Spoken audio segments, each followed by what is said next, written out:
Hi, today I'm ready for HUAWEI MediaPad M5 Lite and I'll show you how to unmute ringtone volume on this device.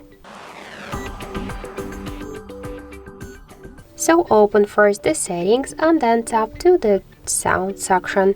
Here you'll see ringtone volume panel. To unmute ringtone volume, we should hold and slide to the right side this white dot with our finger. Also, you could make it with the help of the volume buttons just by press up volume button. But to change ringtone volume, let's turn it off. But to change ringtone volume with the help of the volume buttons, we should in default volume button control switch media to the ringtone one. And that's it. So thank you for watching, and if you like this video, leave thumbs up and subscribe our channel.